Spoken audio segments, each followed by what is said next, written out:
एक भाई ने सवाल किया कि रजबुल मुरज्जब में हजरत ख्वाजा गरीब नवाज रहमतुल्लाहि ताला अलैह की लोग नाम की मन्नत मांगते हैं, और उसका तरीका कार ये होता है कि किसी घर में या किसी जगह पर देग रखी जाती है और उसको घुमाया जाता है। अगर वो देग घूम जाए तो समझते हैं कि मन्नत पूरी हो गई है और वो कुछ मन्नत मांगते हैं। तो क्या ये सही है, इसका पूरा करना लाजिम और ज़रूरी होता है या नहीं, इसके बारे में क्या हुक्म है?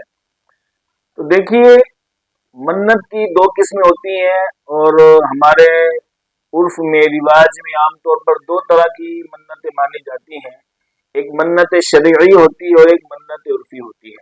मन्नत शरई क्या होती है? मन्नत शरई ये होती है कि इंसान अपने ऊपर वो काम लाजिम कर ले अल्लाह अज़्ज़ व जल के लिए कि जो उस पर पहले लाजिम नहीं था। मिसाल के तौर पर वो कहे कि मैं नवाफिल अदा करूंगा, मेरा फलाना काम हो जाए, मैं रोजे रखूंगा। तो ये मन्नत शरई कहलाती है, और इसकी चंद शर्तें हैं। अगर किसी ने मन्नत शरई मानी और उसकी शर्तें भी पाई गई तो अब फिर उस मन्नत का पूरा करना लाजिम और जरूरी हो जाता है। अगर कोई वो मन्नत पूरी नहीं करेगा तो गुनाहगार भी होगा। दूसरी किस्म मन्नत उर्फी होती है। मन्नत उर्फी क्या होती है? मन्नत उर्फी ये होती है कि इंसान मन्नत मान ले कि मैं फला मजार पर जाकर चादर चढ़ाऊंगा, या मैं वहां फूल डालूंगा, या मैं देग वगैरह सदका करूंगा। तो अब ये मन्नत उर्फी है, इसका पूरा करना लाजिम और जरूरी नहीं है, वाजिब नहीं है। हाँ, अगर कोई मालदार है, साहिब इस्तिताअत है, वो इसको पूरा करना चाहे तो बेहतर है।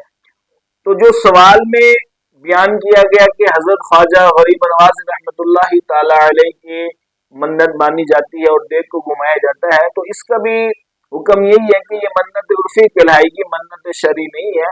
अगर किसी के पास पैसे हैं या कोई भी जो मन्नत मानी है उसको वो पूरा कर सकता है, तो फिर ऐसी सूरत में उस मन्नत को पूरा कर ले। अगर उसके पास इस्तिताअत नहीं है तो फिर उसको वो अगर पूरा नहीं भी करता तो गुनाहगार नहीं होगा।